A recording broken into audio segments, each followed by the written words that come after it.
Yo, yo, yo, what's good? Talk Your Talk Radio. We back with another episode. And as always, is yours truly, Chavo. And we also have...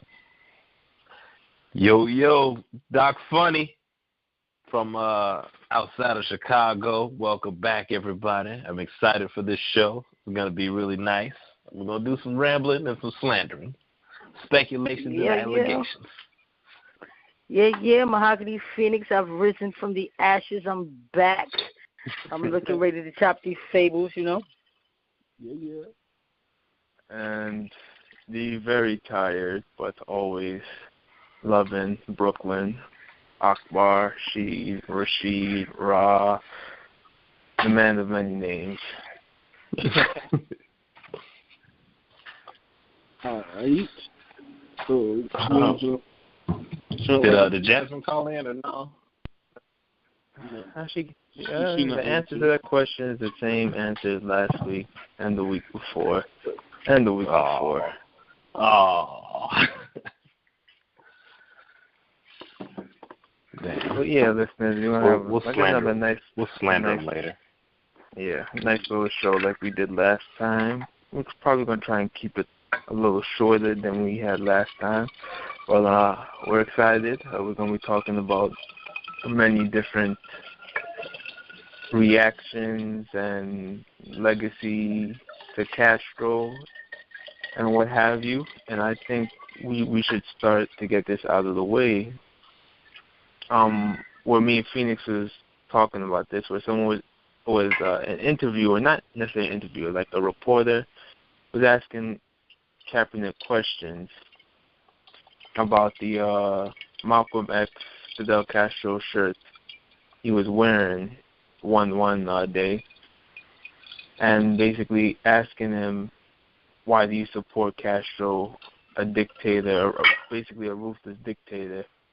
And Colin Kaepernick kept saying, it wasn't about Castro, it was more a Malcolm X shirt, and how he was wearing it for Malcolm X reasons. And he didn't really say he supported anything about Castro, but he did highlight some positive things Castro has done, such as lower the illiteracy rate, free health care at very, very, what's what I'm looking for? I don't want to say well done, but the doctors are very good. And, things along that nature. Phoenix, you want to elaborate on anything? I just found it interesting that that Kaepernick would take this position. I understand that, first of all, I feel like he was roped into something that was bigger than, what he really even intended when he just wore the T-shirt.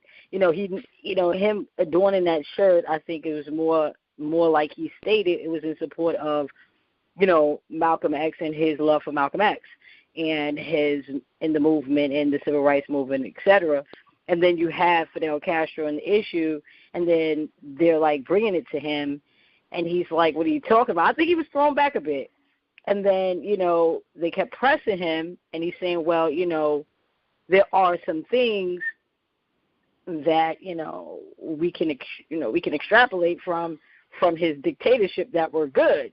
And people were like, whoa. And I think that's really where he made his grave mistake. He should have just stayed with his original statement, in my opinion, that, it had nothing to do with Fidel. It had everything to do with, this is just me, my Malcolm X shirt, I'm chilling. And there was another point that, the breaking up of families, how the reporter said, so do you support Castro's breaking up of families? And, Kaepernick kind of said America does that the same way with the prison system. I don't know if the reporter was playing dumb or actually isn't aware that, prison breaks up families and destroys families and stuff like that. Right. But it was a valid point that, America has been breaking up families for centuries upon centuries. So it always amazes me, the one-sided window, kind of like a jail window where you can see through something, but you can't see through the other side. How we love looking through that, as opposed to having, both views, both perspectives on things. Yeah. I don't know. I don't think that the reporter was by any way being shy with his angle. I think that he was using some kind of like smoke screen to like rope, Cap into making those kind of statements, because he does get a little bit, what's the word? He gets on his activism mode, and, he wants, justice for all, and he wants things to be correct, but, he's still not taking everything in its entirety. Like, he's not looking at the entire picture. We're talking about Fidel Castro. We're not talking about the guy who came in and, took over the regime and, was bringing revolution and liberation to a Cuban country that needed, some reform. He kind of turned into his predecessors. Like, he turned into his predecessors, really, like, in the end, So it's kind of interesting. It's just kind of interesting. I don't know. So I had a question. I want to go back a little bit to the Fidel Castro. I blame Chicago Public Schools on this. Growing up, I always thought, Castro was a bad guy. He was a dictator, and everybody hated him. And then now I'm hearing that, some shit was. I'm hearing that shit wasn't bad or wasn't that bad. I don't know. Like what did he do exactly? I think a lot of it has to go with, for one, he's had a lot of people killed. For what reasons? I know a lot of people have tried to have him killed, so that's one reason why he's jailed and killed many people, because of course they tried attempts on his life. But there's also the whole, he was very restrictive, I think, in, people showcasing their religion, and there's a whole. And basically, another thing is, Cuba is or was communist, and America has pretty much always been anti-communist. Like, for example, like, I don't know when they did this. I don't know if this was because of Castro dying, but when I was walking down 42nd Street, they had all these anti-communist billboards put up that weren't there like a few weeks ago or a month ago. And it was like, communism kills, and, giving a list of how many people die in communist countries a year, and how, people in China can't speak out on the Vietnam Times Square incident, I think it was called, or something like that. Along those lines. Certain it's not a coincidence. Yeah, because the timing seemed, timing seemed too perfect. But I also find it ironic because China's supposed to be one of our allies, but there we go, slander in China. But, like I told you guys when we kind of touched on this topic, I spoke to someone who lived in Cuba, elderly woman, a grandmother, and to my surprise, like, she had nothing but good things to say about Castro and Cuba. She said that people could build land basically wherever, something we don't have the luxury of doing, because we don't own the land. The government does. And how, again, the health care, high quality, free. They were doing eye surgeries and stuff like that. And it was basically Castro's belief, and this is all, from someone who's living in Cuba. I'm not saying it's right or wrong or whatever. I'm just telling you what I heard. But she said Castro's belief was, how can you be rich and then the poor go without? So a lot of people who had fled Cuba to go to America were basically rich Cubans who that didn't want to pay their share. Yeah, who resented this. And because, America suited them better. Because I think America had tried to set up casinos in Cuba or something like that with the more wealthy Cubans, and Castro wasn't having it.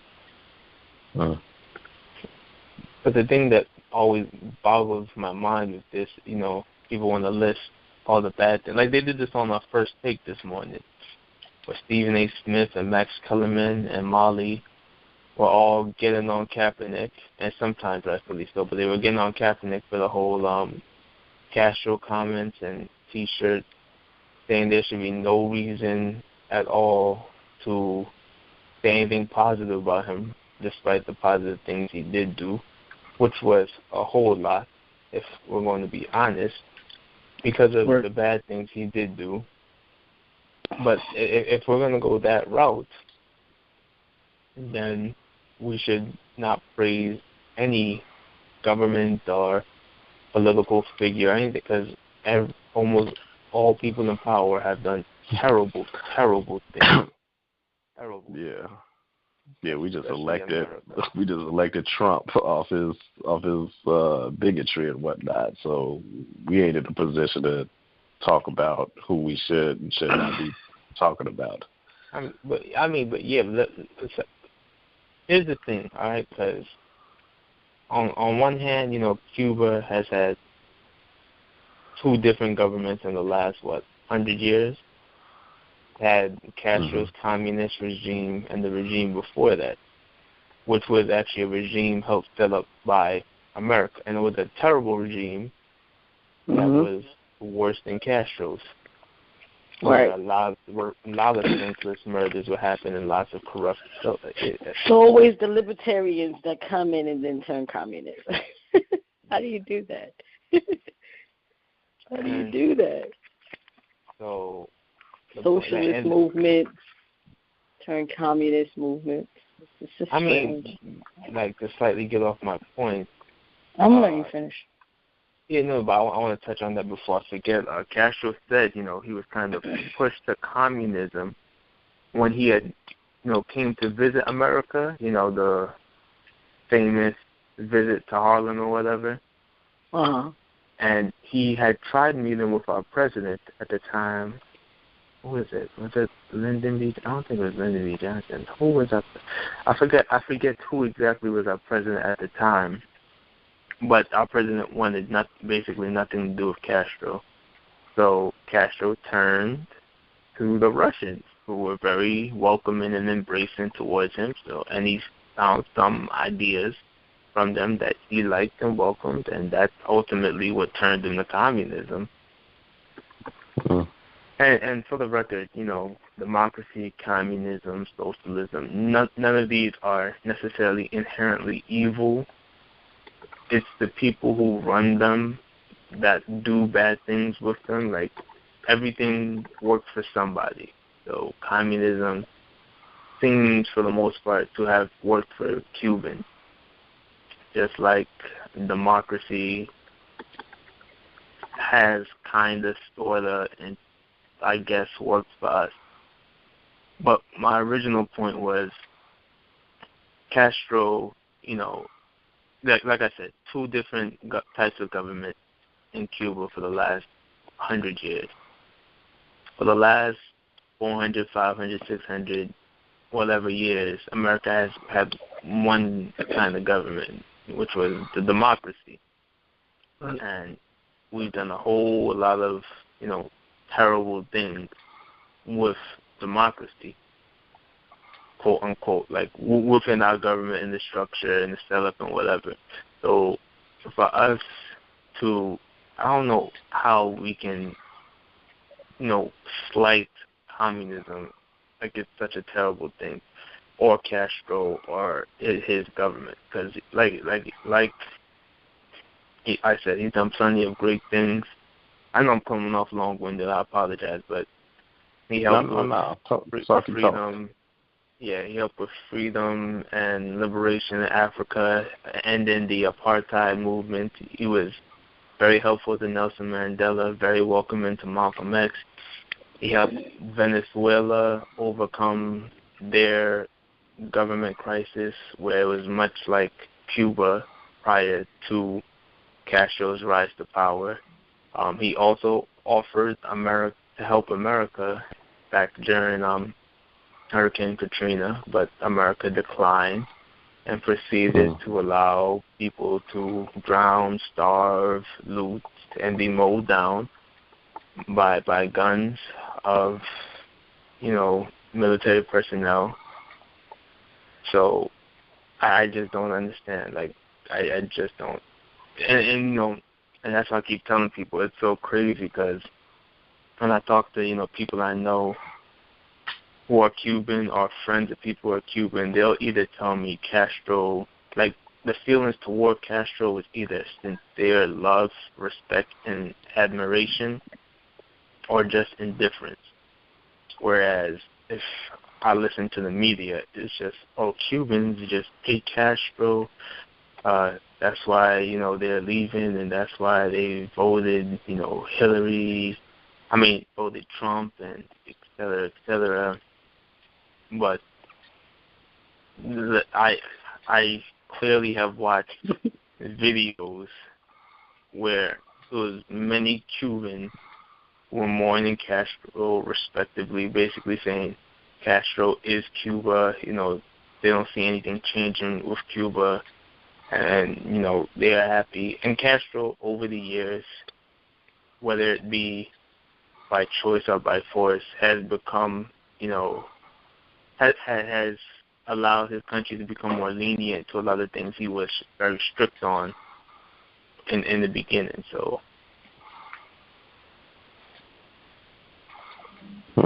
Okay. I mean, there is definitely you're always going to see two sides of an administration, because I think all leaders try to do right by their country and in their form of governance. Some is a little bit more harsh than others. But I think for us as Westerners, we're always going to see anyone who is, we're going to receive information about any individual countries that are not our allies. It's going to be negative information. Yeah. So for the most part, and I know in my lifetime, Fidel Castro is a monster. Fidel Castro is a monster. He is someone since, the Dwight Eisenhower days, we've been trying to oust from his position, doing nefarious things to try to get the Cuban people to uprise and join us and get him to, as they say, the fuck out of here. And it just has not happened. And I'm saying that, you have to have a strong hold in your country, and you do have to have some type of real support and love for you to be able to maintain that power. I think they're saying like he's outlasted more than like 11 presidents or something like that. Like, I think, this is crazy. It was like 9 or something like that. 9 or something like that. Like, it's a large number. Like, and none of them were able to really, get this man out of his position of power with all of the tactics and all of the things that they try to do. And a lot of the tactics were undermined because after the Cuban Missile Crisis, we had, I believe we had said we would leave Castro alone, and we had still plotted to and carried out attempts on his life. And I think one of the attempts was even like sending a cat with like a recorder or a bomb, and cigarettes with bombs, and a whole bunch of craziness. But to kind of like segue a little bit back to cabinet, there needs to be, on his part, I think, still some cultural sensitivity, and when he's addressing certain things. And so going back to the First Take report, they were saying when he was in Miami that the Dolphin fans were like booing him, etc., and they were like survivors that had fled Cuba from, being families who were victims of some of the oppressive natures of the Castro regime. You understand what I mean? So I mean, there is evidence that, you know, people were being oppressed, their human rights were being denied, basic human rights. You know, they cannot, the free press doesn't exist. It doesn't exist under Castro's regime. Like, you print what the government says you print. So whatever they tell you to print, that's what you print. So it's all, you know, good sunny stories. Well, in the meantime, you know, freelance journalists are getting their face kicked in, their families are getting murdered in the street, they're being hanged, they're being charged with terrorist crimes, etc., because they're going against what is the law of the land, so to speak. So that's kind of, you know, that's kind of crazy. And then there's the notorious story, like in 1994, when there was like the ferry boat where there were citizens, they hijacked the ferry boat, and they were like fleeing to America, and the Coast Guard, the Cuban Coast Guard, just literally drowned all these people. And it was like thousands of people on the boat. Like, so that was like one of the things. Like, I mean, but that's one of the stories that's always perpetuated over and over again to like paint him as this monster. I don't know who these people on the boat are. I don't know who they are. You know what I mean? So we really don't know who they are. But they were saying at the end of the day, the people who could swim got away. So the majority of the people who died were just women and children. So, you know, it's just interesting. It's just interesting. Yeah, but I just do find it ironic that we get a new president-elect, and even with the ferry boat situation, it was like a day before September 11th. It happened on September 10th. I don't know what is going on with the September 10, 11, and these catastrophes that, you know, kind of like create global turmoil.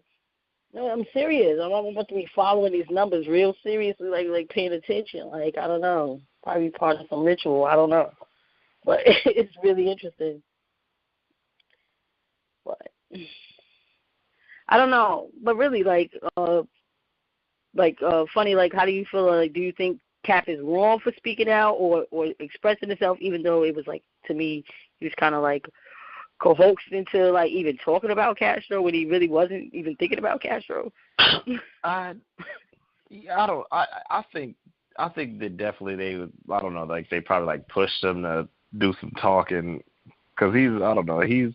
I guess ever since, you know, he been speaking out against certain stuff, they kind of want his opinion on everything. And a part of me feels like they just want to run this man by as many trials as they can to try to paint him as a bad person. Right. Like, you know, there's going to be, like, the next big event they're going to ask. The next big event that's controversy that happens, they're going to be like, all right, so Kaepernick, what do you think about that? And then the minute that man does a stutter or something, will be like, oh, I don't really know too much about it, you know, then the slander will come. At least that's what I think. That actually happened to LeBron. Sorry. We'll go ahead, Travel. Oh, no. I mean, shit, Funny pretty much said what I was saying. Like, y'all did a good job of summing it up. I'm not really too versed on this topic, to be honest with y'all, so this is a learning session for me. Like, but yeah, me too. The Cuban Missile Crisis and stuff like that. I know very little about them, so I really don't have I don't want to say judgment, but like an opinion on them or whatever. But you know what I'm saying? I can salute the positive things that he's done. You know what I'm saying? He is deceased now. You know, may he rest in peace. You know, salute all the positive things. And it do seem like as time go on, you know what I'm saying, you grow as a person and as the leader. You know what I'm saying? And like you said, some of his things that he was more strict on, he started to become lenient on or whatever. So salute with that as growth or whatever. So that's all I can say about the situation, to be honest with you. Back to y'all. Back to you, Akbar. I will say this, and this is my closing point on, well, at least as far as I know, this will be my closing point. I don't know if I think of something else or if anybody else will add something that will inspire me to say something else. But, you know, I asked a lot of people about this stuff, not necessarily because I'm a trend follower, but I just love people's opinion. I like to see what people think on a lot of subjects. You know, I talked to someone, and they had mentioned that, you know, if Castro was so great, why did so many people attempt to try and take his life? And for power. Not even this. I mean, yeah, that's one reason, but I wasn't even thinking that. I was thinking more of the lines like, that's not necessarily a reason to say someone is a bad person, because we can look at Malcolm X, who had multiple attempts on his life, which ultimately finally came to fruition. Same with Dr. King, which again finally came to fruition. Same with, and I think we would see more attempts on presidents' lives if our government wasn't set up the way it's set up, where, there's so many different people who have kind of a strong hold of what is going to happen, and then, there's a chain of command where after the president dies, he has selected I think it's a long list where, the president gets shot to the vice president, and after the vice president, so and so and so and so. So basically, assassinating a president doesn't really do much. So if it was more one-person power type thing, you would see more attempts, especially as upset as Americans are with the stuff that's been going on. I think you would see a lot more attempts on the lives of politicians. Shit, didn't a politician, a woman, she got shot in the head, and she just learned to read and write and stuff again. So it's not like it's without the realm of possibility. There are lots of terrible people who have not had an attempt on their life, and lots of good people who have had attempts on their life. And this whole Castro situation and, how America reacts and what they're saying about him is just reminiscent of, I believe his name was Gaddafi. Talk about it. Out in Egypt. Talk about it. Painted him as such an evil, wicked man. But again, when I talk to people who have family in the area or lived in the area, there was nothing but he was such a great man, kind man, cared about his people. And then, there were the theories that, America had him killed because he was trying to change the currency from, the dollars to gold, which America does not. That would have had absolutely nothing to do with the euro or the American dollar and the existing banking system as we know it. He was about to revolutionize the world banking system as we know it. And he had all of the Eastern countries and he had everybody with him. And it was going to cut all of the NATO countries out of the picture. Yeah, and we already knew that Italy was suffering. They was going through their little bankruptcy at the time. Yeah, it was about to cause some havoc. He was about to cause some real havoc. Yeah. He was about to really cause some real havoc, and then he died. And then there was a regime change, appointed, by the way, by NATO. And then the country fell into absolute chaos. Of course. You have to have chaos, and then, lo and behold, the Red Cross and all these other institutions that are all funded by the World Bank come in to, quote-unquote, save the day. And that's what happens everywhere America sticks their hand, where they topple a quote-unquote bad government, put in their little appointed. And I believe I brought this up with Hillary countless times, the people who wanted to vote for her. I believe the country was Honduras. I always forget, but I'm pretty sure it was Honduras, where she helped, as Secretary of State, set up a new regime there after toppling the previous one. And the new regime went about killing minorities and poor people. Yeah, the State Department had input in what was going on in Syria, what happened in Libya. What happened? I mean, she was on trial for that. She went on trial for that. But what's even more interesting is that even though Castro is dead, there is really no regime change. The monarchy stays in place because his brother takes his place. I mean, but Castro, he's done that years ago, where he set his brother up because his health is declining. So. Right. Yeah. So it's kind of like almost like this false sense of celebration in a way because there really is not a regime change. It's just a passing of the torch to the same institution. Mhm. Yeah. So. And also, even with President Obama, All right. albeit, he's been a solid president, but his things have kind of been a little overrated. But even him, where he tried to recreate relations with Cuba, it was kind of like, kind of phony, because, one of the first things they asked for was for Cuba to give up Asada Shakur. So it's basically kind of like, at the end of it, you're not really looking for that I don't even want to try to say the word. I can't even, camaraderie. There you go. Mm-hmm. You're looking more for a means to an end.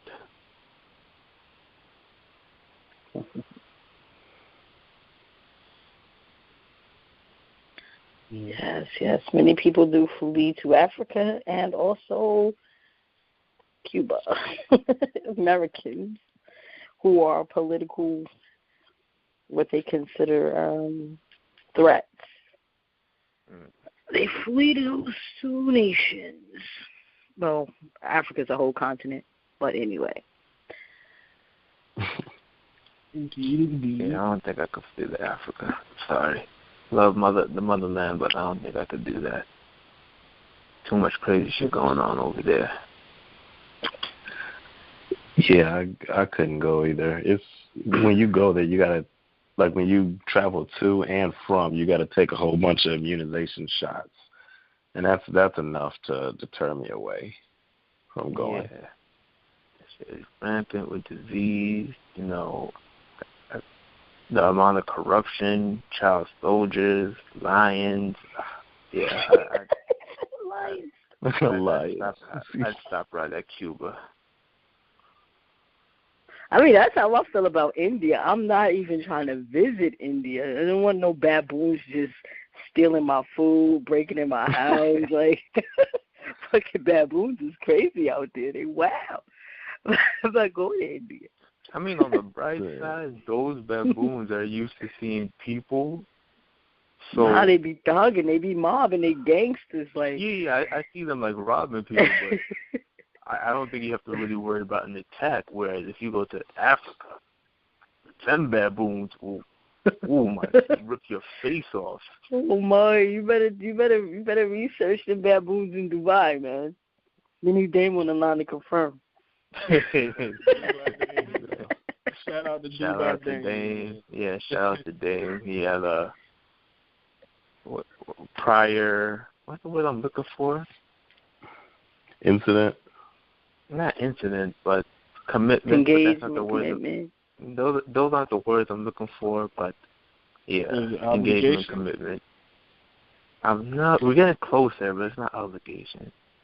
Well, he got some shit with baboons going on. Oh, shoot. He might. He might. Did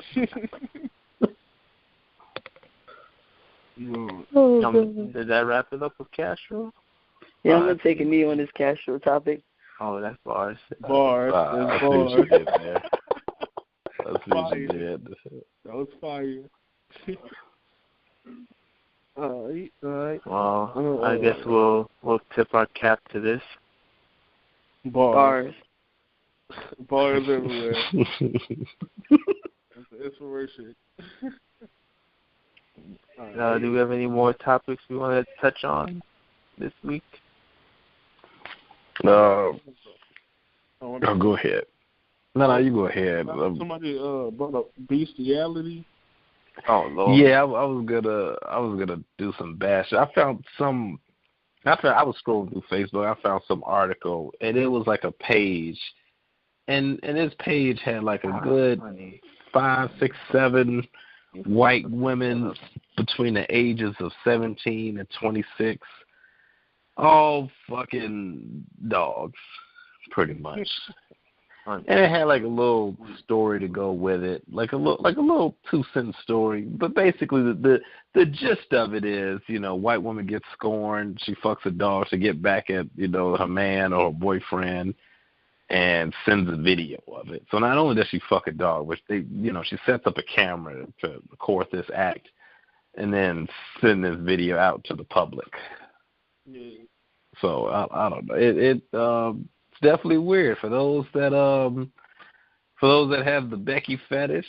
Be careful. You don't want to be Netflix and chill on the couch, and then the pit bull come and chew your face up for getting too close to his territory. That'll be sad. We go to the doctor, and he said you got fleas in your pubic hair.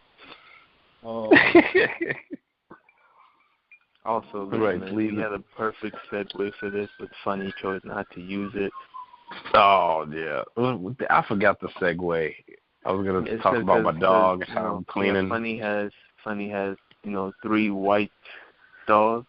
What I only got one. Oh, one? I swear he had like 3. He has one white dog. I had 2, but I had to give one away. Okay, so he has one white dog. It's a girl.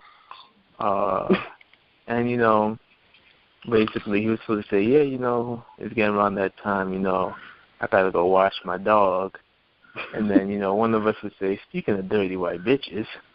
And then, then we'd be here. But you guys, man, you fucked that up, Funny.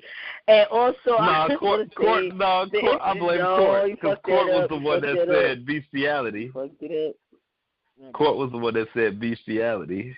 Stop fucking lying. You do not get a pass. We'll play the tape back. That's a bar. Fucking lying. Bestiality. Oh, I'm over no, that's a bar. Man, he's too advanced. I didn't catch it. Oh my God, the internet needs to hold that L. Seriously, I feel like just even coming across those stories, I just felt like it was just too many compiled at one time. It's like, it's cool, you get one random, you just like, ill, that's nasty. But it was like way too many. Like, I was just at my Florida Evans point, like, damn. Like, it was just gross. I was just like, Yeah, normally it's like every 4 months, white woman fuck a dog, but this one was back to like all the stories put together. Yeah, it was like this and what else is new kind of stuff. Yeah, because those videos have been on Facebook before. Right. It's been multiple. Also, the video with that little, I don't know if he is Hispanic or Asian or a mix or whatever he was doing it with a donkey, and it's just terrible. Yeah, it wasn't new news. It was just the fact that the way they just made a compilation of it. It was just stories that was funny. I think one story was like a boy cheated. No, a girl said the boy cheated, like lied on the dude, and he called and then she sent him a video of her doing it with a dog because he cheated. So he sent the video to the cops. It's just L's everywhere. Yes, but the real MVPs are those who turn those animal raping, nasty animal raping motherfuckers in, because you cannot be doing that to God's creatures. Yeah, and a further and I found the photo. You might see something like this, like, maybe it's something in the water, maybe something's going around, but I'm looking at it. It's 19 years old from Wisconsin, 24 from Delaware, 21 from Florida, 23 from Nevada, 25 Australia. So we go in different continents now. 20 Arizona and 23 South Carolina. So this is all across the globe that these white women between the ages of 19 and 25. Yeah, so we narrow the spectrum. Don't forget to send me that picture so I can just slip it in there for our viewers. Yeah, let me. Okay. Yeah, I'll send it to you now, actually. But yeah, this is this is a little interesting. Maybe we need to blame society. We need to just stop telling these white women that's your fault. that they can't get some real dick. Like, you know, they don't want to fuck these. Never mind, shut up. Talk. Oh, you No, mean nobody would have fucked them? I'm just saying, maybe they just want some dick, like a real dick, and you know, just some of the white men, they might not have no dicks, and then so they just force it to these things because they try. You know what? The rest of it. You know, I blame society. You know, they need to just allow women to have access to real penis and stop, you know, dick bashing these men. It's slut shaming people. That's all I'm saying. Man, and we will reduce the amount of violence to animals. I'm just saying. It's a part of life. We need shame. We can reduce the abuse to animals. We got these women scurrying in barns, and in the back of the house, underneath the damn porch and shit, with the dogs taking video cameras. Like, this is ridiculous. In barns. Oh my Lord. It's ridiculous. We got to stop this as a race of beings. We have to stop this.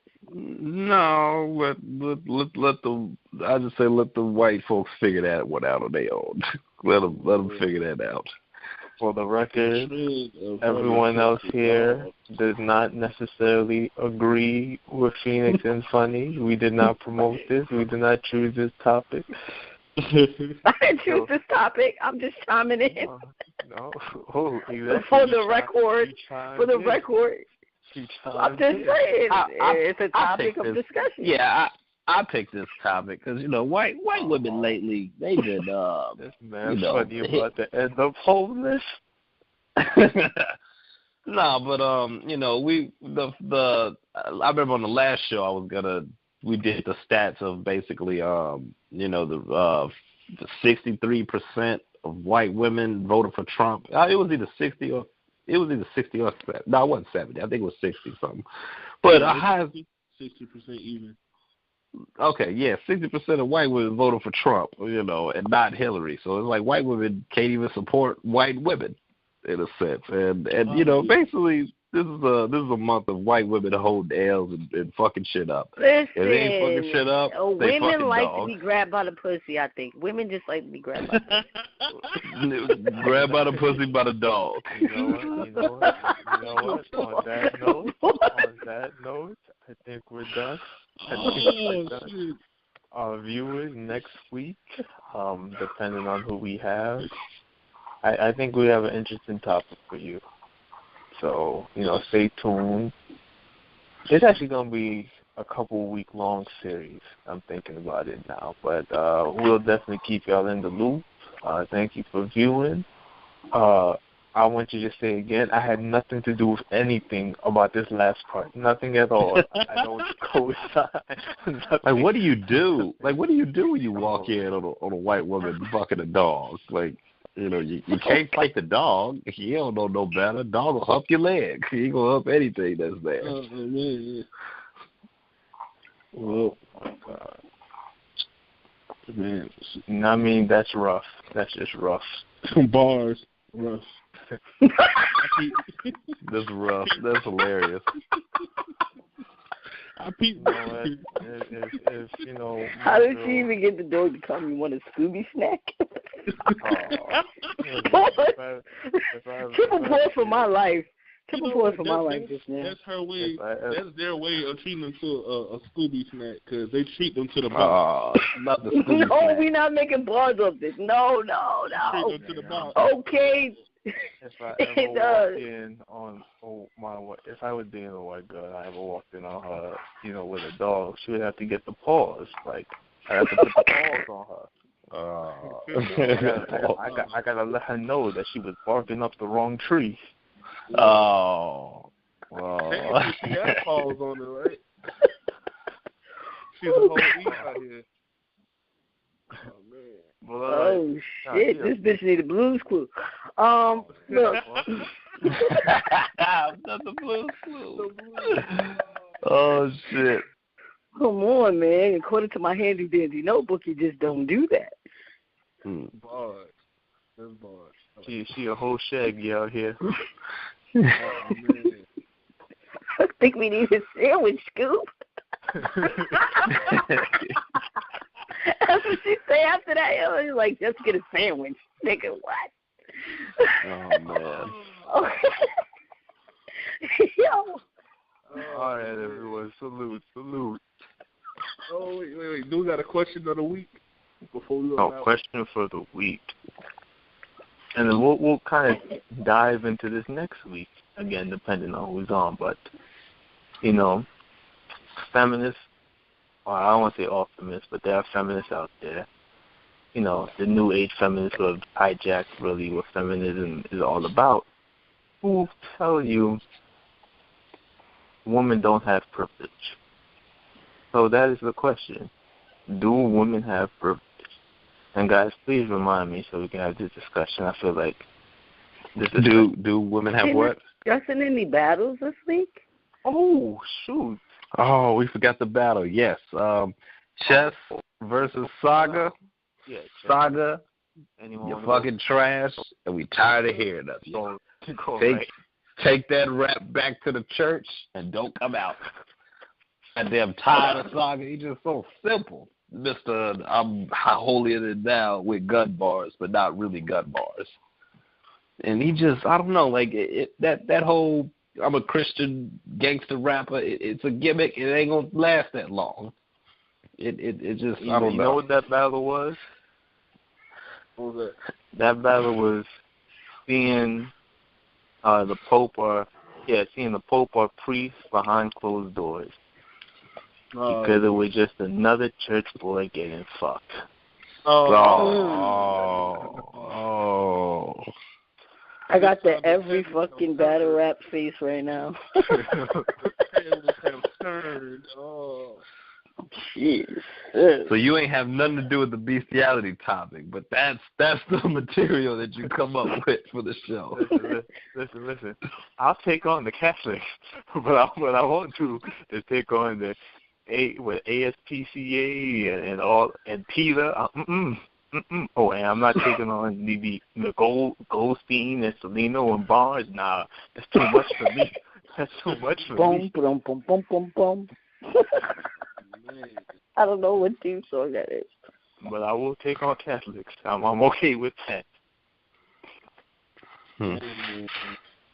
But before we hang up, injury attorneys.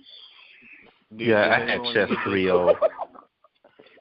I knew chess was gonna win from the coin toss where Smack was like, "Yo, we finna flip the coin," and Saga was like, "Oh, can I please go first? Pretty please." And then chess just looking like, "Go, whatever, go, yeah, go, nigga, rap." He was just, it was just hilarious. Pretty please. He made Saga feel like a square. Can I go first? I'm rehearsing at home, and I really want to go first.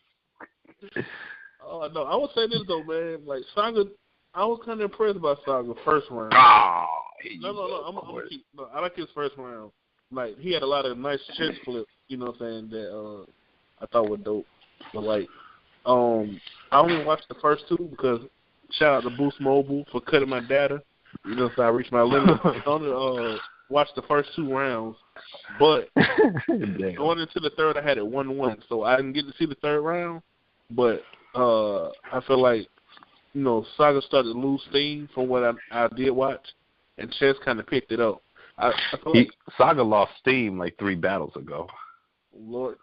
This ain't nothing new. I would say he's the one thing I noticed about him though is like even ever since the Chiller battle, like his first rounds, you know what I'm saying, be like some of his strongest material. Just because his second and third is trash, don't mean that his first has gotten better.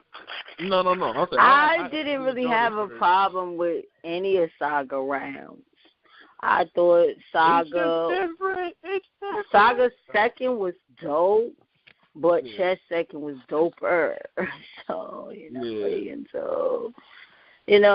just feel like, Chess just edged him, and he was playing chess with that man. Like, he had all his angles figured out, and he chopped them down.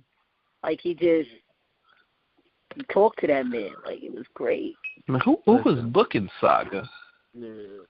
One thing I would say stand out of that whole battle to me is who's booking this man? to make a long story short, I split the saga in half. Oh, that was fire. That shit was fire. And yes, because he was really long-winded. And then he was like, where's it going? And then he was like, yeah, look. Like, no, I'm going to split the saga in half. That was fire. Like, then he was doing I was like, I would have punched Chess in his chest if I was on the stage. That shit was fire. Don't push me. No, you push me to the edge, brother. This Christian reference. The edge that was Christian, fire. That was fire. Yeah, they both. He had a lot of witty shit too. Like he it always was just does, his execution was so clean with it. Like it was just nice. It's so dangerous though, because he always has nice witty stuff. And he got the K-Shine syndrome though. Sometimes when he gets too hyped, right. So when he need to let that shit land. You know what I'm saying? But that's my only beef with him. But he gonna grow into that, and he may not. And nigga catch up. Shout out to Chess, man. I already had a crazy battle with Av and Gnome also too. It was a surprise. I'm waiting. I didn't see it. Can't wait to see that. I'm waiting. Yeah. But here are my thoughts. But Saga, for the most part, has been on a decline since his prep battle. It's getting slightly worse and worse and worse. I mean, he's picked like this battle compared to his last battle, which I think was the Chilla battle. As a step. No, it wasn't. Chilla wasn't the last battle. Damn. No, it was the 2-on-2 double impact, right? Oh, was Saga on double? Oh yeah, I forgot about that. Well, Saga has had a couple battles after the battle I just said, but for the most part, they haven't really been impressive. But this battle is definitely a step forward from a lot of them. Like Court said, he had a nice first round. I still just thought it wasn't enough. I have Chess 3. I'm not mad if you give him the first round. Well, I'm not that mad, but I have Chess 3. Yo, Chess, that boy, the whole Morgan Freeman, like he's born 50 in this world, man. There were 3 times I knew the battle was over. I just want to say my bonus prediction is that I got Sue Serve for Shotgun Shug, Serve 2-1. Okay. In no rush. But there were a couple times, I know. Y'all don't gotta talk about it. That's just my prediction. There are a couple, times that. That's my recap, rather. My recap. Okay. As I was saying, that there are a couple times where I knew the battle was basically over. One of them is when he asked Saga, why we gotta die to go to heaven. And Saga had, and Jay Black pointed this out, but Saga had that, face on like, damn, bro. And my that was probably one of the hardest lines of the battle. Like, was that in the third? In the second, I think. His second. Okay. But Saga was like, his facial expression was like, damn, man, like my 24, 25 years of living, I ain't never think to ask myself that question. Yes, he did. He said, you right. Hold up. Yeah. He said, you right. He said, I like that. He said, I like that. Another one, I'm trying to remember because all this talking threw me off. There was a couple other moments where I noticed the battle was going to be clearly over. I'll put 3 in the Saga, how he spelled his name. I thought that was He said what? I'll put 3 in the Saga, like how he spelled his name. I thought that was I like Saga shit when he said, oh, that helicopter thing, and he was like, the whole time he been holding his chest up. I like that shit. Okay, yeah, that's the other thing. That shit, I like that. Even though the bar Saga had some shit. Yeah, Saga did have some shit, but he got beat to shit. But ultimately, that angle, even though good bars came out of it, the whole angle of Chess sounding like Steams or taking stuff from Steams. Once I feel like you have to make up an angle Yeah, I feel Chess like you're sounds on the nothing fence like already. Steams. I feel like Steams, if anything, should aspire to sound like Chess. If anything, I think the young boy inspires Steams at this point in his career and pushes Steams to be greater, not the other way around. What was it? Shout out to Steams, though. Shout out to Brooklyn. I love Steams. What was it? You better kill Bonnie. I think Bonnie said she wanted to battle you, Steams. You better kill her. Yeah, I'm sick of her. A Steamboat bar. Did y'all like the Steams verse? The A-Verb versus Bonnie situation there? No. I didn't see that. I didn't see that battle. Oh, Did it drop? okay.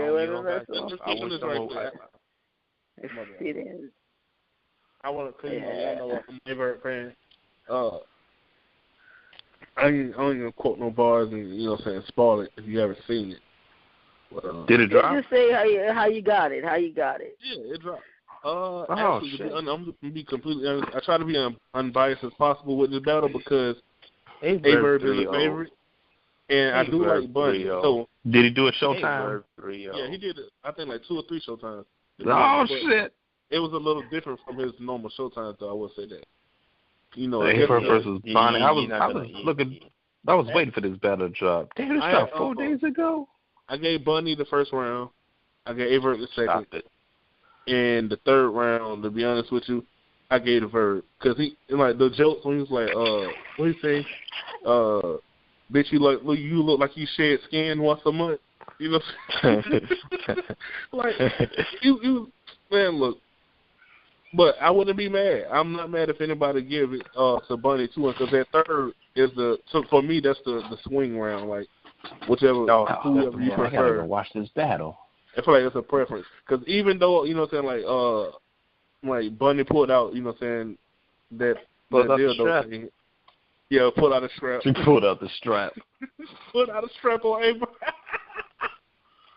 Even though she pulled that out, I was talking to Dubai about it. He was like, yo, A-Verb a fool for letting that happen. I was like, what you want him to do, grab it? Right. Like, you snatch it out of her hand. Yeah.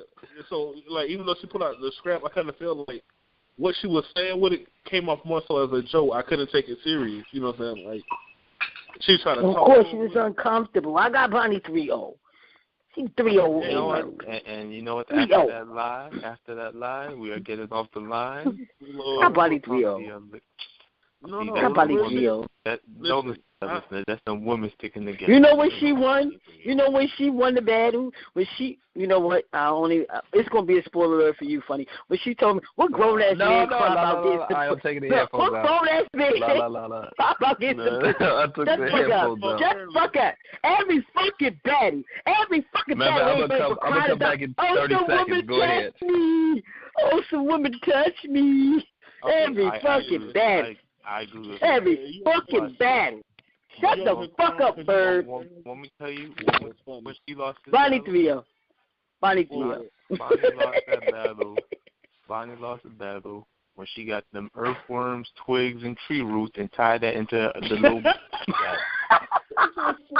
ain't got nothing to do with bars. You don't get to do that. You don't get to do that. You don't get to do that. Okay, I'm back. Bunny barred you don't get to do that. Fucking life away in that first round. Like, talk about it. I got I'm gonna hang up. I'm gonna hang up. Y'all spoil this battle. I'm not calling no bars. No, we ain't talking bars. She definitely barred his fucking life away in that first round. He what? tried to talk to her. Wait, who y'all had winning? Bonnie or A-Verb winning? Like, who won? Verb 3-0. They got Verb 3-0. I got Bonnie with the body bag. You like body bags. You like body bags for the I love body bags. With the body bag. I love me a good body bag. Bonnie with the body bag. You know what's funny? All right, we gotta hurry up the show so I can watch this battle. You're gonna love Bonnie's hairstyle. She got a body bag tied into her braids. You a hater. Well, then none of that got nothing. Don't let that biasness cloud your judgment. That don't have nothing to do with bars.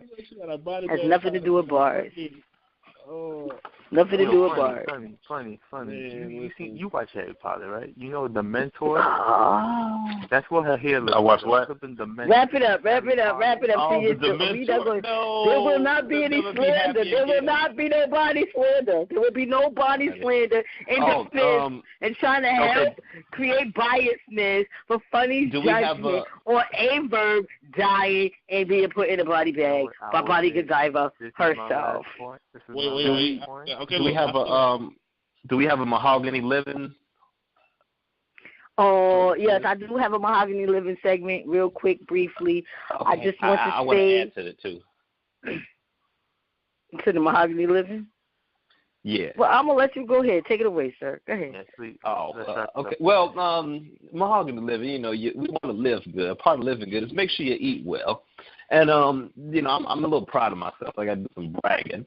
But this past Thanksgiving, it was my first time on the grill for the family. I mean, normally I grill for the family all the time, but this is for Thanksgiving, So anyway, I made like a brisket, a chicken, and 2 Cornish hens. 2 Cornish hens went to my grandma. She loved it.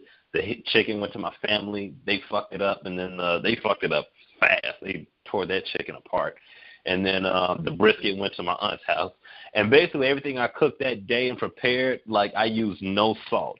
And it came out flavorful and great. And because my family, they cutting back on salt or whatever. We got a history of high blood pressure in our family, a couple strokes here and there. So we do try to lay off the salt when we can. Right as of now, I only use the pink Himalayan salt. It's supposed to be healthier than sea salt. That's what I've heard, but it's pretty good. But, I'm just to show, like, hey, you can cook something and make it flavorful without using salt. What I used peppercorn, like it's a mixed peppercorn type of seasoning. It comes with, like, black pepper, red pepper, pink pepper, and green pepper. And you just grind all that shit up and throw it on there. And then I used beer, brown sugar on the certain stuff, and it came out flavorful and no salt was used. So it was okay, good. So we trade in the high blood pressure for diabetes. All right. I'm hating. That's beautiful. I'm hating. I'm sorry.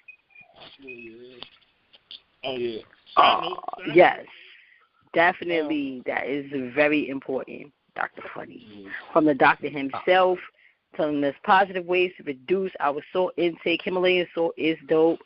I got pink salt. I use pink Himalayan salt opposed to table salt. Table salt is just trash. Table salt is like the worst salt. It don't even really give you no real major flavor.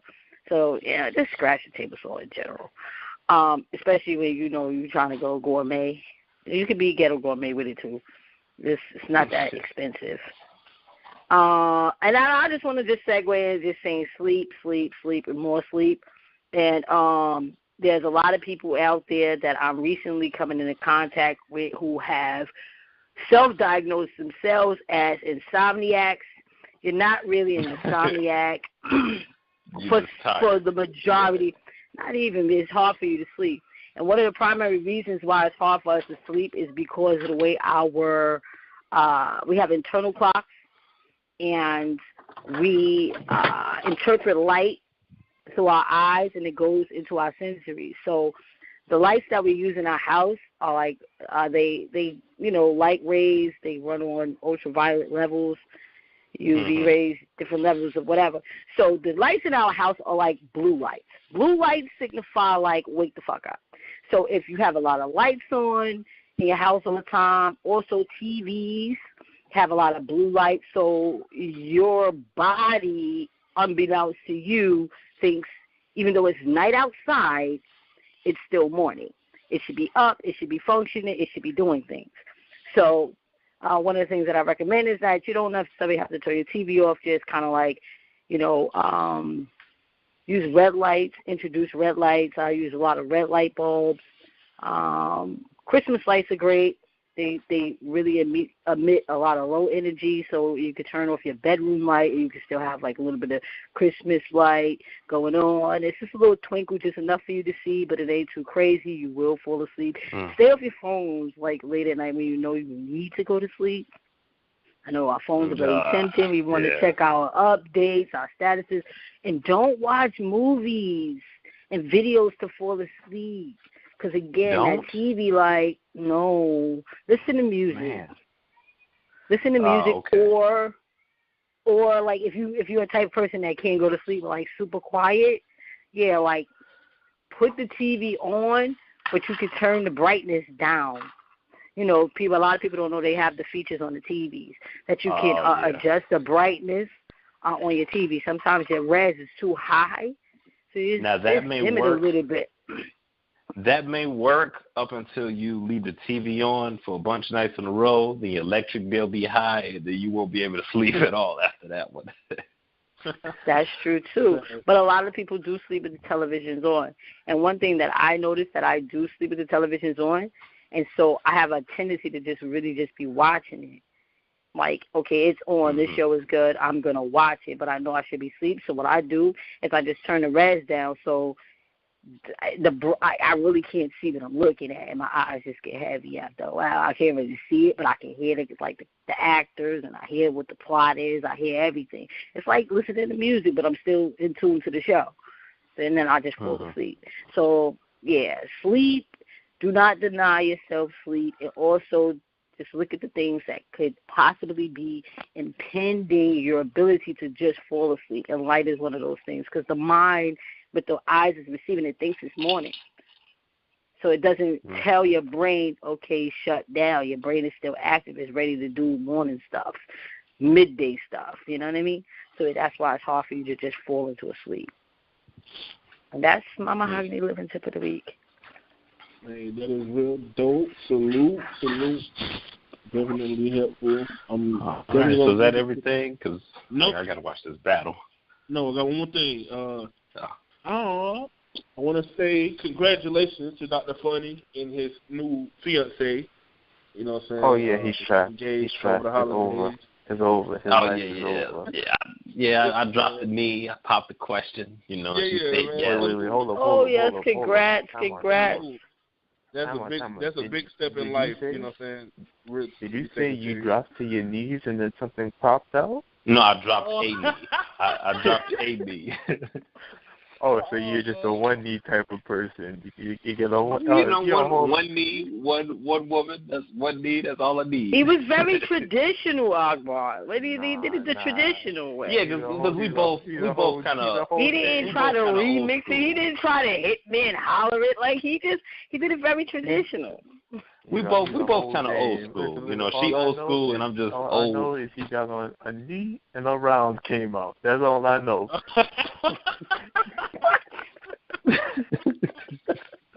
Lord, oh gosh. Oh man. I needed church after that last comment. Oh man. That's a bar. Oh, okay. Did it take it too far? Okay. All right, y'all. Well, yeah, congratulations, Dr. Funny. Yeah, man. congrats. Congratulations. Oh, yeah. Congratulations. All right, thank you all. Thank you. We'll catch you next week. I will actually try and upload this ASAP instead of taking my time. But salute. Thank you for listening. Remember, like, subscribe, share, follow, like. Yeah, so we'll catch you later. Alrighty. Reality.